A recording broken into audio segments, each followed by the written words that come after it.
What does it mean to be an effective leader in the sport industry today? To answer this question, first, imagine leadership outside the context of sports. Who are some of the most impactful leaders in your life? And what lessons did you learn from them? One of the most impactful leaders I've ever known is my grandmother, who immigrated to the United States from Slovakia on a boat in the late 1930s.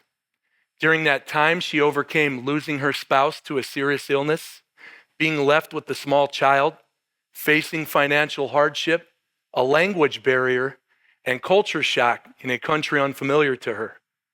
Not only did she overcome those challenges, but she went on to raise a grandson well into her 60s.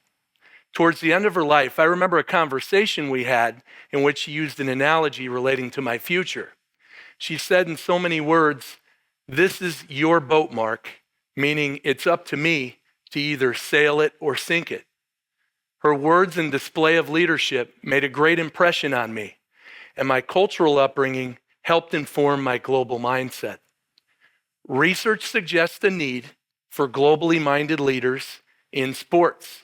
This global mindset will enable a person to lead across borders effectively, serve an abundance of stakeholders, and adapt to a complex and ever-changing sports environment.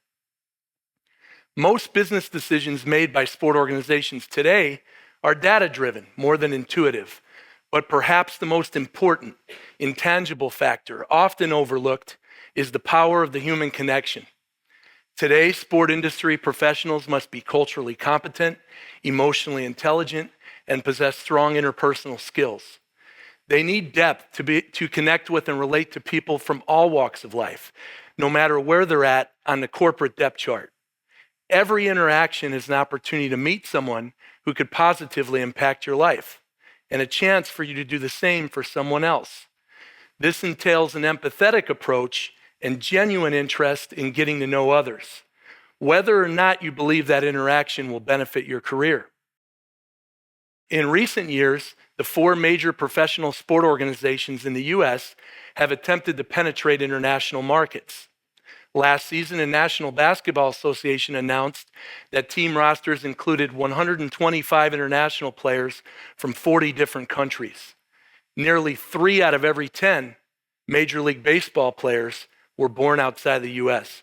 More than a third of National Hockey League players were born outside the U.S. or Canada, and the NFL has not only held games in England, Germany, and Mexico, but also requires each team to have at least one international player on their practice squads.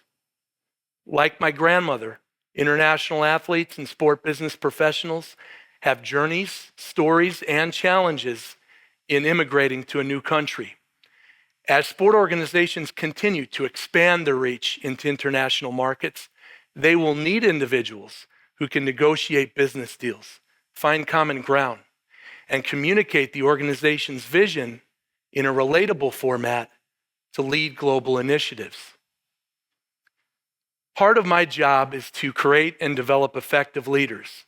Now, we could read various books on leadership, and there are a ton of them, many of which can be useful or help inform our philosophies. We can pick up ideas from them, but ultimately, we develop as leaders from our personal and professional experiences. Our ability to build relationships with individuals from diverse backgrounds or who have different views or ideological positions, leading diverse teams through political or social unrest, even a pandemic. The decisions we make as leaders impact others. It takes effort to listen to people's stories and circumstances, to attempt to understand, to show genuine interest, appreciation, and respect for others. This is the essence of building trust and will impact a sport organization's ability to sail or sink on a global scale. The power of the human connection. Thank you.